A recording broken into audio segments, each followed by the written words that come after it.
Oke.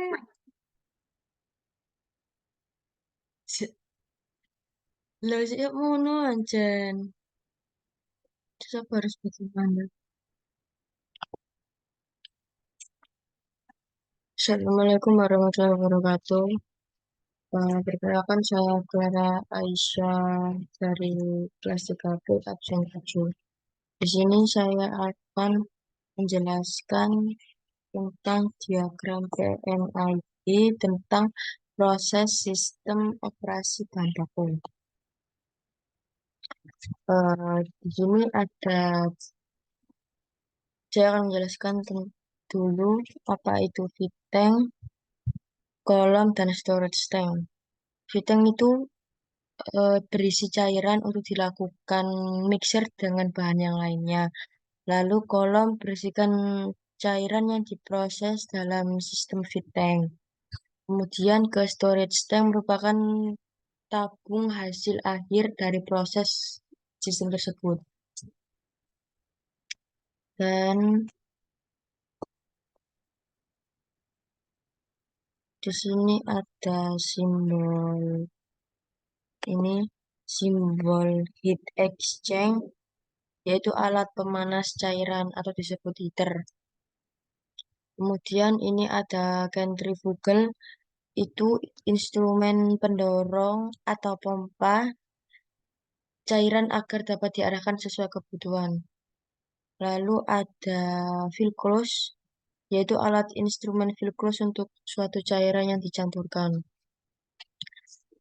Dan saya akan menjelaskan tentang diagramnya.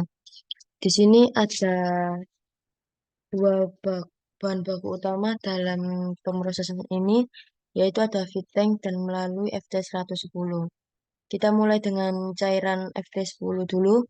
Dari cairan masuk ke FT110 dan akan memberikan sinyal pada FC110. Lalu mengirimkan sinyal ke fill close sehingga fill close terbuka dan cairan dapat masuk. Kemudian diukur oleh FC110 dan dipanaskan oleh heat exchanger atau heater ini dan masuk ke tank kolom. Kemudian bahan baku yang kedua yaitu feed tank.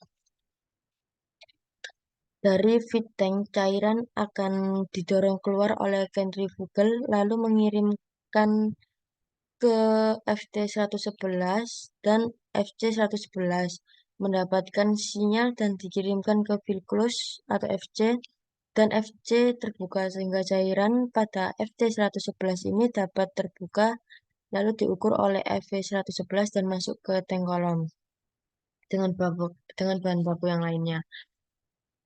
Setelah bahan baku masuk ke tank kolom yang dipanaskan dengan heat exchange, lalu menghasilkan hasil buangan dua macam.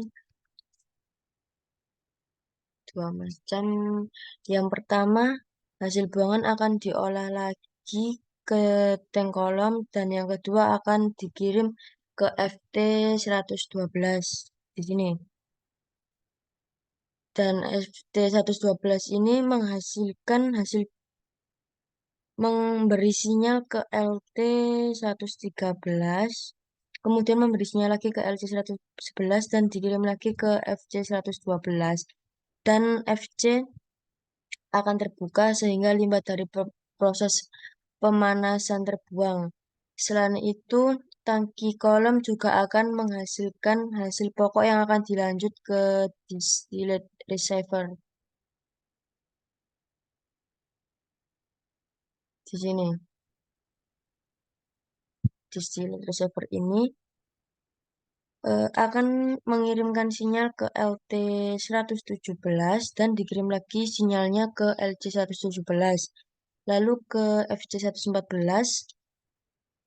sehingga fill close ini terbuka, lalu akan diproses lagi di tank kolom.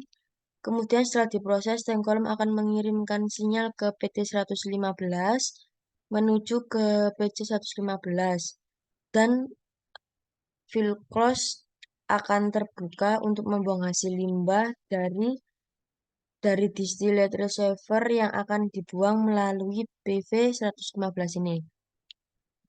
Setelah itu hasil pokok diproses lagi dalam distillate receiver dan akan dipompa ke PT 118 PT 118 yang mengirimkan sinyal ke PC 118. Opsi 118 ini dan fill close akan terbuka menuju ke storage tank yang merupakan hasil utama dari cairan yang telah diproses. Sekian penjelasan diagram PNID dari saya. Kurang lebihnya mohon maaf jika ada kesalahan. Wassalamualaikum warahmatullahi wabarakatuh.